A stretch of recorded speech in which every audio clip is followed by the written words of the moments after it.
The biggest news that we are looking at today is coming from Karnataka, where according to NewsX sources, 9 Karnataka ministers are likely to be dropped in the upcoming cabinet reshuffle, which is expected to take place after the completion of 2.5 years of the Congress-led government in the state.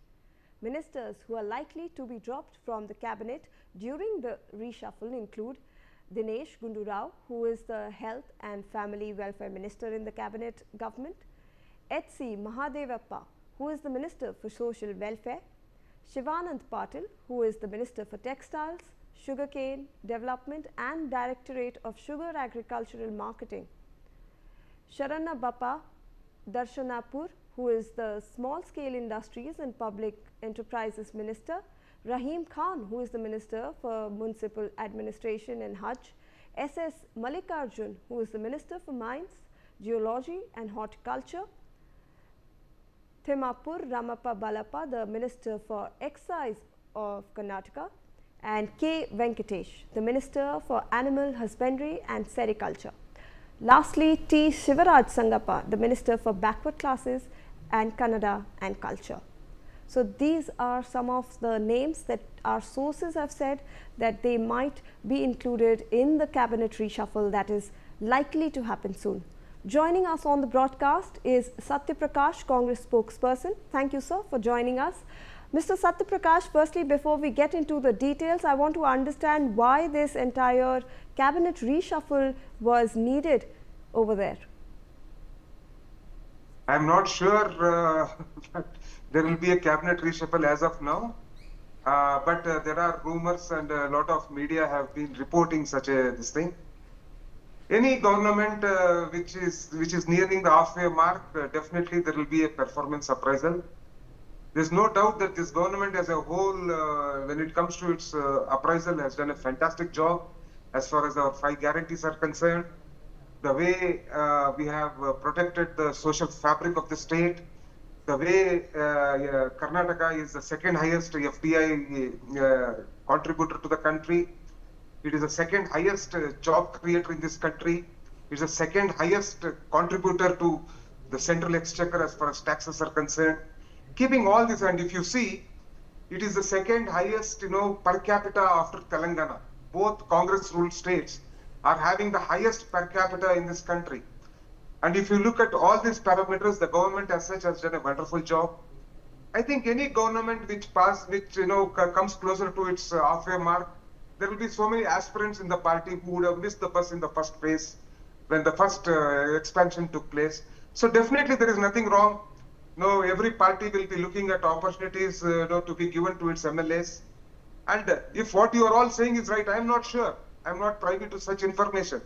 And if NewsX is saying, and if it is privy to such information, I am happy that, that few of the ministers will be drafted back to the party work. Okay? Because they did an excellent job for the first 2.5 years.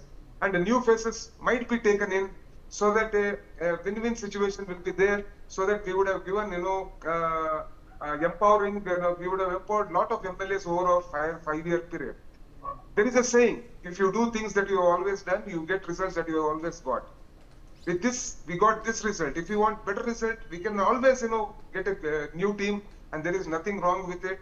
The High Command and our General Secretary in charge, Mr. Randeep Singh Surjewala, will sit down, talk with the MLAs, talk with concerned stakeholders in the state, and whenever, as and when the party feels that, a reshuffle is on the cards, it will do. There is nothing, much I can say on this. But as of now, nothing of that sort is on the cards, at least for the next 1 week, 10 days is all I can say.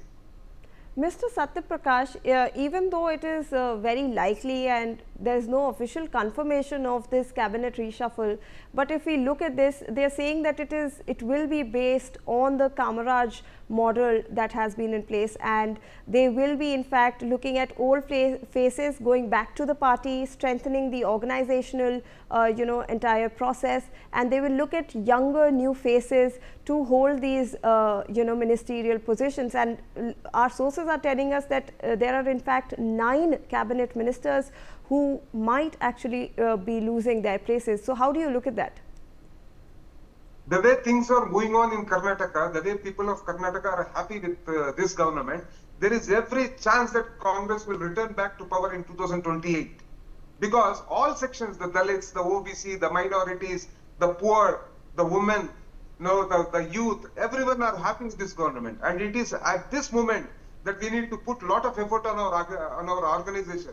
We should not also forget that BJP and JDS are together. And we have to, have a robust organization in place. And on one side, the government will be doing a fantastic job. But on the other side, when the castes and the communals have come together in the form of BJP and JDS, it is very imperative that the organization, Congress as an organization, should be strengthened.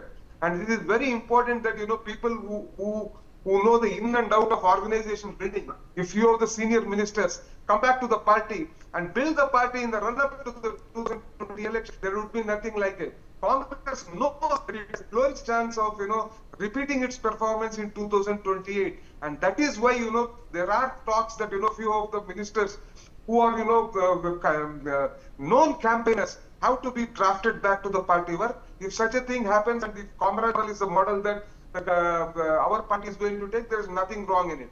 One thing is, it will be a win-win situation for everyone. How it will be a win-win situation?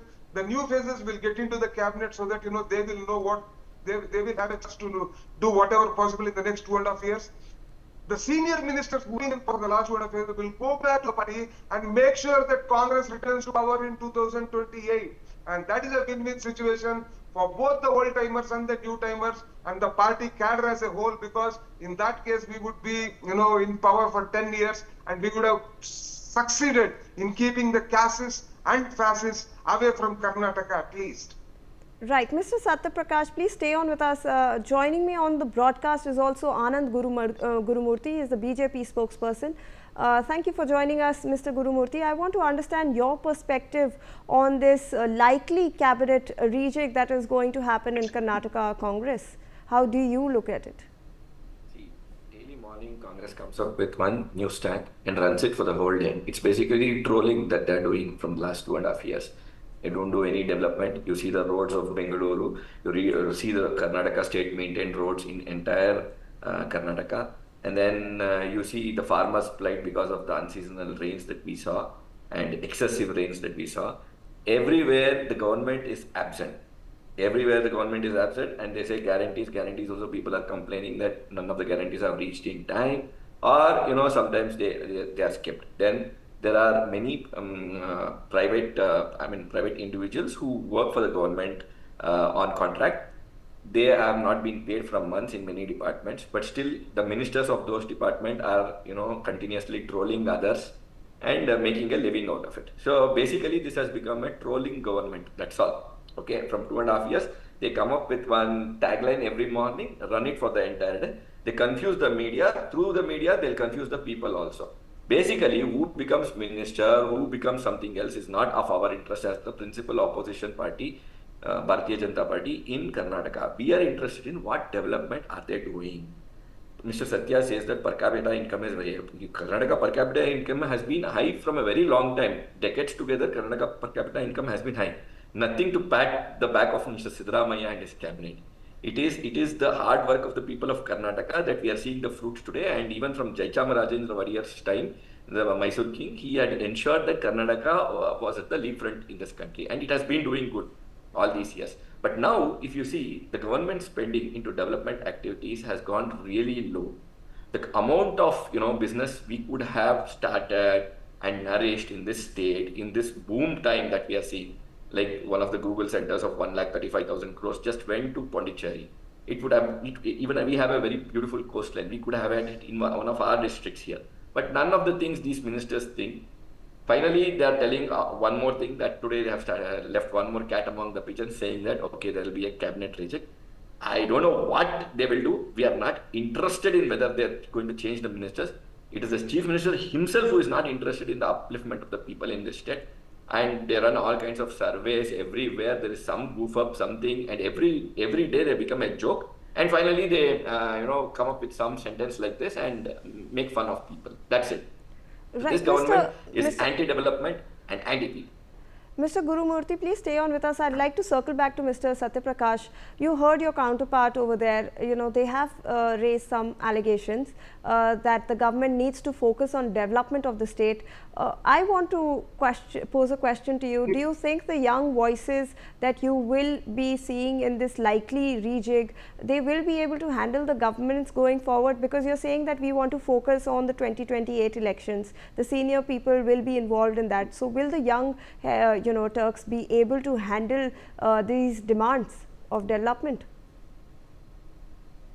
There is no hard and fast rule that all the young Turks only will come into will take the cabinet places. All the senior people and people who are having enough administrative expertise will be drafted in. There is no chance that only young people will take old people. There's nothing like that. There is no rule like BJP 75 years and all. Margdarshak Mandal is not there in the Congress. Anyone who is eligible, who has necessary expertise and who would bring in value addition to this government will be drafted in by the Congress party. Coming back to my friend, what he said. Do you know what is the cost of that 1,35,000 crores? 1,35,000 crores is not going to be investment at the start. And it is not to Puducherry, it is to Vizag. Do you know what is the cost? A whopping 25,000 crores is the cost per AP. Why should we spend 25,000 crores, give 65,000 crores to Google, when sitting in Bangalore, we got 10 lakh crores investment into Bangalore. Hundreds of companies are thronging in. Our cost of acquisition or cost of bringing in investment should not affect the public exchequer.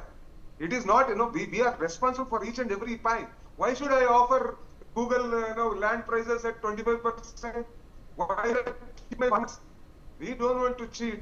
Today, people of Andhra Pradesh are saying, the opposition are crying. What is the use, Mr. Chandrababu Naidu? It will be a hit on our exchequer. Second thing is, what so my friend was saying. in any investments, that's what you are telling. Mr. Gurumurthy, we'll come back. We'll come to you for a response. What other thing he said was, look at what are the conditions of the road, look at other things. See, roads are absolutely fine elsewhere. In Bangalore, we are having a problem because of the heavy monsoon. The rains are nearly 150, 160% more. In October, we had taken a plan that by October 31st, we will complete. We are trying still, another 7-8 days. But rain has been enough. Rain flurry is very, very huge on Bangalore. Coming back to other things, what my friend said. See, Karnataka has the highest per capita because Karnataka has been ruled by, the foundation for Karnataka has been laid by Congress governments. Successive Congress governments, the Siddaramaiah government, the S.M. Krishna government, which government is being credited for all the IT hub that Bangalore it is? It is Devaraja's government, it is S.M. Krishna's government, it is Siddaramaiah's government. Right. BJP has done nothing Okay, for Mr. Satyaprakash, I'd like Anand Gurumurthy to in fact have a quick response to that before we wrap up this debate. Okay, thanks for correcting that. It's Vizag, yeah. But one thing I want to tell, okay, how much ever defense they're doing, this is not my voice or my sayings. This is people telling on the ground. And one more thing, the law and order, if you observe the law and order, daily women are being killed. He is telling that women are happy in this state. Youths are happy in this state. Youth are going into drug and other, bad menace. And all this is because of a government whose administration is very poor. They don't do any kind of thorough policing. They are a lawless government is running, and they are not bothered. Every day, either the spokespersons of the Congress or the MLAs and MP talk highly about their achievements, but on the street, people are just making fun of them. They are not going to elect them. In fact, if the election is held today, I'm sure Congress will not even get 10 seats in Karnataka. And even now, if they don't believe, let them go to elections and see. If they are so well, halfway mark, let them have an elections and see.